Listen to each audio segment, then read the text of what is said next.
ದೇವಸ್ಥಾನ ಎಂದರೆ ಅಂದಿನ ಕಾಲದಲ್ಲಿ ಸಾಂಸ್ಕೃತಿಕ ಕೇಂದ್ರಗಳು, ಜನರನ್ನು ಸೇರಿಸುವ ಹಾಗೂ ಭಾವನೆಗಳನ್ನು ಹಂಚಿಕೊಳ್ಳುವ ಸ್ಥಾನಗಳು. ಇಂತಹ ಒಂದು ಪುರಾತನ ದೇವಸ್ಥಾನವನ್ನು ನಾನಿವತ್ತು ನಿಮಗೆ ಪರಿಚಯ ಮಾಡಿಕೊಡ್ತೀನಿ. ನಮಸ್ಕಾರ ಸ್ನೇಹಿತರೆ, ನನ್ನ ಹೆಸರು ಸಾಯಿ ಕಿರಣ್ ಆ್ಯಂಡ್ ನೀವು ನೋಡ್ತಾ ಇದ್ದೀರಾ ಅನುಭವ ಅಫಿಷಿಯಲ್ ಯೂಟ್ಯೂಬ್ ಚಾನಲ್. ಇದು ಹೊಸ ದಿನ, ಹೊಸ ಆರಂಭ. ನಾನಿವತ್ತು ನಿಮ್ಮನ್ನ ಕರ್ಕೊಂಡು ಬಂದಿರೋದು ಇತಿಹಾಸ ಪ್ರಸಿದ್ಧ ಅಘೋರೇಶ್ವರ ದೇವಸ್ಥಾನಕ್ಕೆ.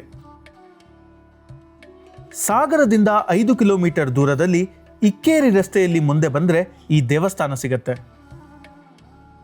ವಿಜಯನಗರ ಕೃಷ್ಣದೇವರಾಯರ ಸಮಕಾಲೀನರಾಗಿದ್ದ ಕೆಳದಿ ಸದಾಶಿವನಾಯಕರ ಪುತ್ರ ದೊಡ್ಡ ಸಂಕಣ್ಣ ನಾಯಕರು ತೀರ್ಥಯಾತ್ರೆ ಸಂದರ್ಭದಲ್ಲಿ ಮಹಾರಾಷ್ಟ್ರದ ಪ್ರತಿಷ್ಠಾನದಲ್ಲಿ ನೋಡಿದ ವಿಗ್ರಹವನ್ನು ತಮ್ಮ ಚಿತ್ರಪಟದಲ್ಲಿ ಚಿತ್ರಿಸಿಕೊಳ್ಳುತ್ತಾರೆ. ನಂತರ ತಮ್ಮ ರಾಜ್ಯಕ್ಕೆ ಹಿಂದಿರುಗಿದಾಗ ಇಕ್ಕೇರಿಯಲ್ಲಿ ಕ್ರಿಸ್ತಶಕ 1546ರಿಂದ 1559 ಸಮಯದಲ್ಲಿ ಒಂದು ಕಲ್ಲಿನ ದೇವಸ್ಥಾನವನ್ನು ನಿರ್ಮಿಸಿ ತಾವು ಈಗಾಗಲೇ ಚಿತ್ರಿಸಿಕೊಂಡು ಬಂದ 32 ಕೈಗಳ ಬೃಹತ್ ಶ್ರೀ ಅಘೋರೇಶ್ವರ ಮೂರ್ತಿಯನ್ನು ಕೆತ್ತಿಸಿ ಪ್ರತಿಷ್ಠಾಪನೆ ಮಾಡುತ್ತಾರೆ. ಆದರೆ ಇಂದು ಮೂರ್ತಿಯ ಅವಶೇಷ ಮಾತ್ರ ಉಳಿದಿದೆ. ಬಿಜಾಪುರದ ಆದಿಲ್ ಶಾಹಿ ಸುಲ್ತಾನರ ದಂಡನಾಯಕರಲ್ಲಿ ಒಬ್ಬರಾದ ರಣದುಲ್ಲಾ ಖಾನರು ಕ್ರಿಸ್ತಶಕ 1637ರಲ್ಲಿ ಕೆಳದಿಯ ಮೇಲೆ ಆಕ್ರಮಣ ಮಾಡಿದ ಸಂದರ್ಭದಲ್ಲಿ ಇಕ್ಕೇರಿ ನಗರಕ್ಕೂ ಬಂದು ಆ ಬೃಹತ್ ಮೂರ್ತಿಯನ್ನ ನಾಶ ಮಾಡುತ್ತಾರೆ. ವಿಜಯನಗರ ಸಾಮ್ರಾಜ್ಯದ ದೊರೆ ಕೃಷ್ಣದೇವರಾಯರು ಈ ಅಘೋರೇಶ್ವರ ದೇವಾಲಯದ ಶಂಕುಸ್ಥಾಪನೆ ಮಾಡಿದ್ದರು ಎಂಬುದಕ್ಕೆ ನೃಪವಿಜಯ ಹಾಗೂ ಶಿವತತ್ವ ರತ್ನಾಕರದಲ್ಲಿ ದಾಖಲೆಗಳು ದೊರೆಯುತ್ತದೆ. ಮುಂಭಾಗದಲ್ಲಿ ಅಂದಿನ ಕಾಲದ ಮಹಾನವಮಿ ದಿಬ್ಬವನ್ನು ನೋಡಬಹುದು. ಇಂದು ಈ ದಿಬ್ಬವನ್ನು ಉತ್ಸವ ಕಟ್ಟೆಯಾಗಿ ಬಳಸಲಾಗುತ್ತೆ. ರಥೋತ್ಸವ ಸಮಯದಲ್ಲಿ ಇಲ್ಲಿ ಅಘೋರೇಶ್ವರ ಹಾಗೂ ಅಖಿಲಾಂಡೇಶ್ವರಿ ದೇವರುಗಳ ಉತ್ಸವ ಮೂರ್ತಿಯನ್ನು ಇಟ್ಟು ಪೂಜಿಸಲಾಗುತ್ತೆ. ನೀವೀಗ ನೋಡ್ತಿರೋದು ಓಕುಳಿಕುಂಡ. ಆಗಿನ ಕಾಲದ ಇತಿಹಾಸ ಇಂದು ಅವಶೇಷ ಆಗಿದೆ. ಇದರ ಅಭಿವೃದ್ಧಿ ಅತಿ ಮುಖ್ಯವಾಗಿದೆ. ದೇವಾಲಯಕ್ಕೆ ಹೊಸ ರಥವನ್ನು ಮಾಡಿಸಲಾಗಿದ್ದು ಹಳೆ ರಥವನ್ನು ಕೆಳದಿ ವಸ್ತು ಸಂಗ್ರಹಾಲಯಕ್ಕೆ ಸಂರಕ್ಷಣೆಗಾಗಿ ನೀಡಲಾಗಿದೆ. ಒಳಗೆ ಬರುತ್ತಿದ್ದಂತೆ ಒಂದು ಸುಂದರವಾದ ಕಲ್ಲಿನ ಕಮಾನು ನಿಮ್ಮನ್ನ ಸ್ವಾಗತಿಸುತ್ತೆ.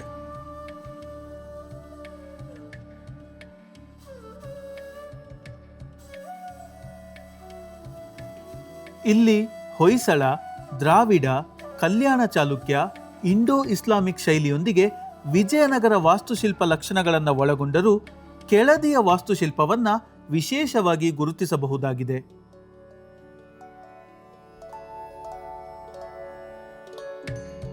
ಮುಂಭಾಗದಲ್ಲೇ ಒಂದು ಸುಂದರವಾದ ನಂದಿ ಮಂಟಪವನ್ನು ನೋಡಬಹುದು. ಮಂಟಪದ ಕಿಟಕಿ ಹಾಗೂ ಚಾವಣಿಯನ್ನು ನೀವು ಗಮನಿಸಿದ್ರೆ ಇಂಡೋ ಇಸ್ಲಾಮಿಕ್ ವಾಸ್ತುಶಿಲ್ಪವನ್ನು ಹೋಲುತ್ತದೆ. ನನಗೆ ಈ ಪುರಾತನ ದೇವಸ್ಥಾನಗಳಿಗೆ ಹೋದಾಗ ಪ್ರತಿ ಸಲನೂ ಅಚ್ಚರಿ ಅನ್ನಿಸೋ ವಿಷಯ ಏನಂದರೆ, ಯಾವುದೇ ರೀತಿಯ ಅತ್ಯಾಧುನಿಕ ಉಪಕರಣಗಳು ಇಲ್ಲದ ಸಮಯದಲ್ಲಿ ಈ ಕಲ್ಲುಗಳಿಗೆ ಕನ್ನಡಿ ರೀತಿಯ ಹೊಳಪನ್ನು ಹೇಗೆ ನೀಡ್ತಿದ್ರು ಅಂತ. ಉದಾಹರಣೆಗೆ ಈ ನಂದಿಯನ್ನೇ ನೋಡಿ. 600 ವರ್ಷಗಳ ನಂತರವೂ ಇದರ ಹೊಳಪು ಒಂದು ಚೂರು ಮಾಸಿಲ್ಲ. ನಿಮ್ಮಲ್ಲೇನಾದರೂ ಇದರ ಬಗ್ಗೆ ಹೆಚ್ಚಿನ ಮಾಹಿತಿ ಇದ್ರೆ ದಯವಿಟ್ಟು ನನಗೆ ಕಮೆಂಟ್ ಮೂಲಕ ತಿಳಿಸಿ.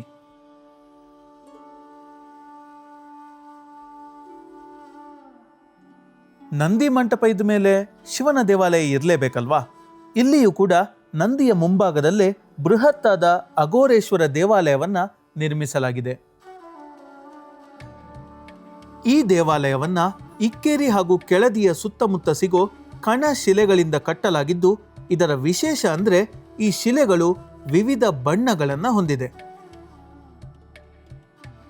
600 ವರ್ಷಗಳ ಹಿಂದೆ ಆ ಬಣ್ಣಗಳು ಹೇಗೆ ತಯಾರಾಗುತ್ತಿತ್ತು ಎಂಬ ನಿಮ್ಮ ಪ್ರಶ್ನೆಗೆ ಉತ್ತರ ಶಿವತತ್ವ ರತ್ನಾಕರದಲ್ಲಿ ದೊರೆಯುತ್ತದೆ. ಎಮ್ಮೆಯ ಚರ್ಮವನ್ನು ಕುದಿಸಿ ಅಲವೇರದ ಲೋಳೆ ರಸವನ್ನು ಸೇರಿಸಿದಾಗ ಒಂದು ರೀತಿಯ ಅಂಟು ತಯಾರಾಗತ್ತೆ. ಅದಕ್ಕೆ ಕಾವಿ ಕಲ್ಲಿನ ಪುಡಿ ಮಿಶ್ರಣ ಮಾಡಿದರೆ ಕಂದು ಬಣ್ಣ ಹಾಗೂ ಹರತಾಳವನ್ನು ಮಿಶ್ರಣ ಮಾಡಿದರೆ ಹಸಿರು ಬಣ್ಣ ತಯಾರಾಗುತ್ತಿತ್ತು ಎಂದು ವಿದ್ವಾನ್ ಶ್ರೀ ಹುಲಿಮನೆ ಗಣಪತಿಯವರು ವಿವರಿಸಿದ್ದಾರೆ. ಈ ದೇವಸ್ಥಾನಕ್ಕೆ 3 ಭಾಗಗಳಿಂದ ಪ್ರವೇಶ ದ್ವಾರವಿದ್ದು, ಕೆಳದಿ ಸಂಸ್ಥಾನ ಸ್ವತಂತ್ರವಾಗಿದ್ದ ಸಂದರ್ಭದಲ್ಲಿ ವೆಂಕಟಪ್ಪ ನಾಯಕರು ಮುಂದಿನ ಭಾಗವನ್ನು ನಿರ್ಮಿಸುತ್ತಾರೆ.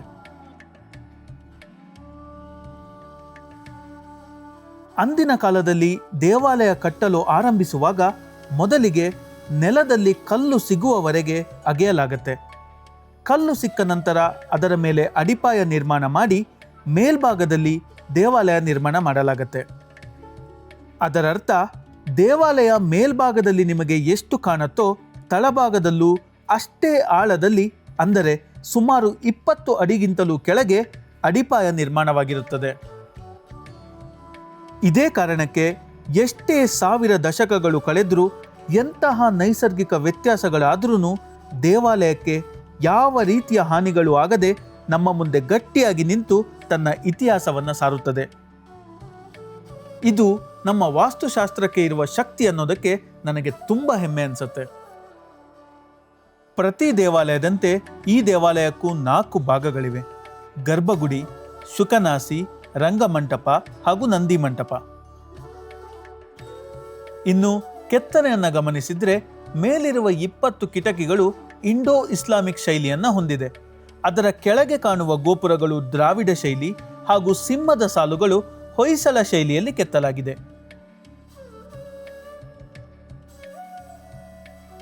ದೇವಾಲಯದ ಬಲಭಾಗದಲ್ಲಿ ತೀರ್ಥನಾಳವಿದ್ದು, ಅದರ ಕೆಳಭಾಗದಲ್ಲಿ ಐರಾವತ ಆನೆಯ ಮೇಲೆ ಕುಳಿತಿರುವ ಇಂದ್ರನ ಕೆತ್ತನೆ ಸುಂದರವಾಗಿ ಮೂಡಿಬಂದಿದೆ. ದೇವಾಲಯದ ಗೋಪುರದ ಮೇಲೆ 9 ಅಡಿ ಎತ್ತರದ ಕಳಸವನ್ನು ನೋಡಬಹುದು. ಇಲ್ಲೊಂದು ಸಣ್ಣ ಲಿಪಿಯನ್ನ ನೀವು ಗಮನಿಸಬಹುದು.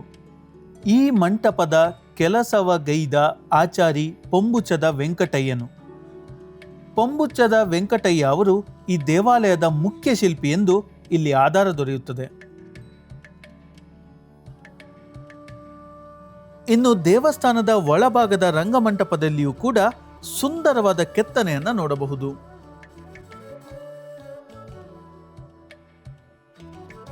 ಅಘೋರೇಶ್ವರ ಮೂರ್ತಿ ನಾಶವಾದ ನಂತರ ಹಿಂದಿನ ಪೀಠ ಮಾತ್ರ ಉಳಿದಿತ್ತು.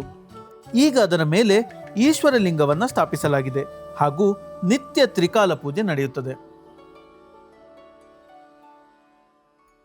ಅಘೋರೇಶ್ವರ ದೇವಾಲಯದ ಎಡಭಾಗದಲ್ಲಿ ಪಾರ್ವತಿ ರೂಪವಾದ ಅಖಿಲಾಂಡೇಶ್ವರಿ ದೇವಾಲಯವಿದೆ. ಅಘೋರೇಶ್ವರ ದೇವಾಲಯದಷ್ಟು ಶಿಲ್ಪಕಲೆ ಇಲ್ಲವಾದರೂ ಕೆತ್ತನೆಗಳು ತುಂಬಾ ವಿಭಿನ್ನವಾಗಿದೆ. ಈ ದೇವಾಲಯದ ನಿರ್ಮಾಣಕ್ಕೆ ಕಲ್ಲನ್ನ ಹತ್ತಿರದ ನಾಡಕಲಸಿಯಿಂದ ತಂದಿರಬಹುದು ಎಂದು ಸಂಶೋಧಕರು ಊಹಿಸಿದ್ದಾರೆ. ಇಂಡೋ ಇಸ್ಲಾಮಿಕ್ ವಾಸ್ತುಶಿಲ್ಪ ಶೈಲಿಯನ್ನ ಇಲ್ಲಿ ಹೆಚ್ಚಾಗಿ ಬಳಸಲಾಗಿದೆ ಹಾಗೂ ಗರ್ಭಗೃಹದ ಮೇಲ್ಭಾಗ ಏಕತಳದ ನಾಗರ ವಿಮಾನ ಶಿಖರವನ್ನ ನಿರ್ಮಿಸಲಾಗಿದೆ. ಒಳಭಾಗದಲ್ಲಿ ಉಬ್ಬು ಕಂಬಗಳ ಹೊರತಾಗಿ ಮಂಟಪ ಸರಳ ಅಲಂಕಾರ ಹೊಂದಿದೆ. ಅಖಿಲಾಂಡೇಶ್ವರಿ ದೇವಿಯ ಮೂಲ ವಿಗ್ರಹ ದಾಳಿಯಲ್ಲಿ ಭಗ್ನವಾಗಿದ್ದು, ಅದರ ಅವಶೇಷಗಳು ದೇವಾಲಯದ ಎದುರಿನಲ್ಲಿ ನೋಡಬಹುದಾಗಿದೆ.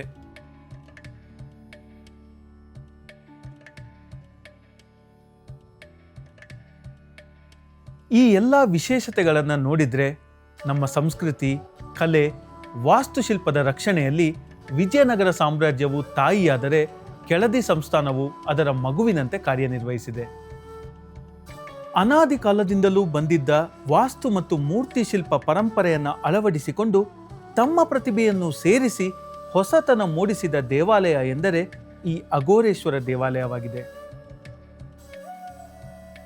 ನೀವು ಯಾವಾಗಾದರೂ ಸಮಯ ಸಿಕ್ಕಾಗ ಸಾಗರ ಅಥವಾ ಶಿವಮೊಗ್ಗದ ಕಡೆ ಹೋದಾಗ ದಯವಿಟ್ಟು ಈ ದೇವಸ್ಥಾನಕ್ಕೆ ಭೇಟಿ ಮಾಡಿ ಬನ್ನಿ. ಅದೇ ರೀತಿ ನಿಮ್ಮ ಮಕ್ಕಳನ್ನು ಈ ದೇವಸ್ಥಾನಕ್ಕೆ ಕರ್ಕೊಂಡು ಹೋಗೋದಕ್ಕೆ ಮರಿಬೇಡಿ.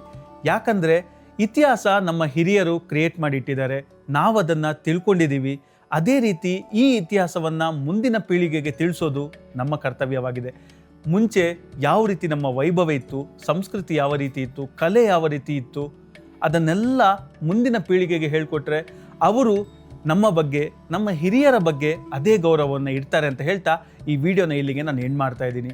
ಐ ಹೋಪ್ ಈ ವಿಡಿಯೋ ನಿಮಗೆ ಇಷ್ಟ ಆಗಿದೆ ಅಂತ ಅಂದ್ಕೊಂಡಿದ್ದೀನಿ. ವಿಡಿಯೋ ಇಷ್ಟ ಆಗಿದ್ದರೆ ಲೈಕ್ ಮಾಡಿ, ಶೇರ್ ಮಾಡಿ.